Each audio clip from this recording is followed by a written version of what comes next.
Monsieur Philippe Ragy, vous êtes chez Expert France et des questions géopolitiques. Je vous remercie infiniment d'avoir eu la gentillesse d'accorder cet entretien à la radio francophone iranienne.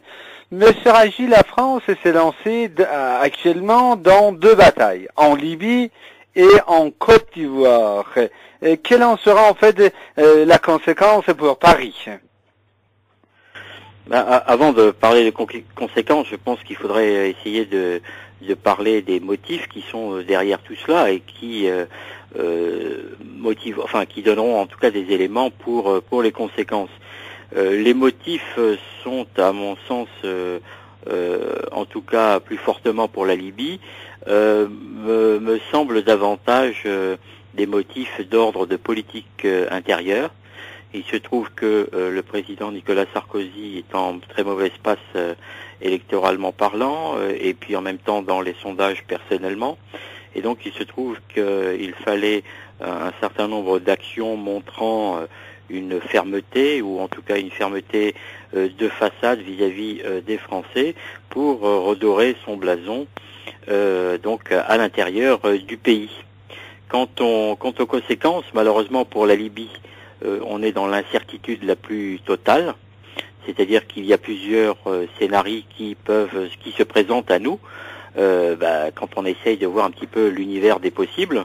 La première des hypothèses serait une partition de la Libye entre Est et Ouest, qui, bien sûr, Mouammar Kadhafi restait au pouvoir et donc resterait dans la Tripolitaine.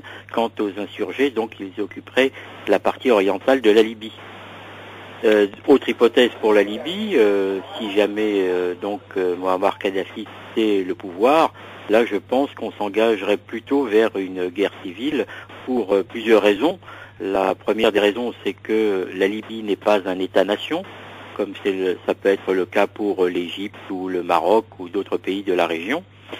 Et donc on irait vers une guerre civile, compte tenu du fait qu'il y a de multiples ensembles tribaux qui ne s'entendent pas entre eux, qui ne se sont jamais entendus entre eux.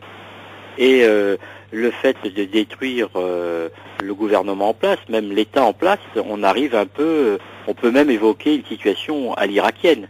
C'est-à-dire qu'on ne sait vraiment pas du tout ce qui pourra advenir en Libye. Pour ce qui est de la Côte d'Ivoire, là également, une des hypothèses, ce serait celle de la partition, une partition de la Côte d'Ivoire entre le nord et le sud, un nord plutôt attaché au groupe sahélien et un sud à l'Afrique de l'Ouest plus traditionnel, qui recoupe non seulement des éléments ethniques et religieux. Voilà, donc ce ne sont pas des hypothèses spécialement heureuses pour la paix et la concorde internationale, sachant que pour la Côte d'Ivoire, M. Gbagbo a beaucoup de partisans, notamment donc dans le sud, parce que ce sont toujours des ensembles tribaux ou ethniques, mais là plutôt tribaux pour le cas de M. Gbagbo. Et ces personnes ne vont pas se laisser assujettir par ce qu'ils appellent les envahisseurs du Nord. Et donc, non seulement une partition peut être envisagée, mais avant même cette partition, qui fixerait en quelque sorte le mouvement, malheureusement, je pense qu'une guerre civile, ou en tout cas des troubles ethniques graves, vont s'annoncer.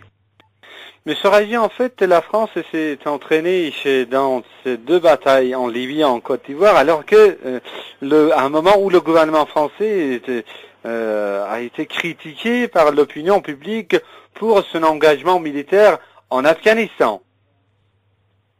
Oui, alors là, on peut trouver assez curieux d'ailleurs que la France soit engagée en Afghanistan d'une part, et puis d'autre part soutenir les rebelles du Conseil national de transition libyen, alors qu'il y a beaucoup d'incertitudes non seulement sur les membres même de ce Conseil national de transition, et également sur les partisans rebelles qui sont dans l'action militaire même contre le colonel Kadhafi, car il se trouve qu'un certain nombre d'entre eux sont des djihadistes qui ont été en action notamment en Irak.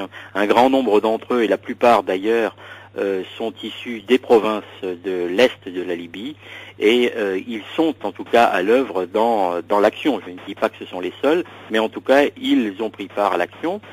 Secondo, on le sait aujourd'hui, un certain nombre d'arsenaux de l'armée libyenne ont été pillés par les rebelles ou les dits rebelles et des armes dangereuses, lourdes, ont été évacuées et sont parties vers le Niger, vers le Mali, c'est-à-dire la région où sévissent ces groupuscules qui mènent des rezous, qui mènent des pillages sous couvert d'islamisme international. Une dernière question. Monsieur Régis, pensez-vous que l'opinion publique française voit actuellement en Monsieur Sarkozy un chef de guerre? Non, pas du tout. Je pense qu'un certain nombre de Français, un grand nombre d'entre eux en tout cas, ont été plus que refroidis par le discours du président de la République, qui a fait un grand nombre de promesses et qui ne les a pas tenues. Et là, il semble s'apparenter à un coq qui se dresse sur ses ergots pour redorer un petit peu son blason, mais je ne pense pas que les Français soient dupes dans l'affaire et je pense que cela se paiera lors des prochaines échéances électorales.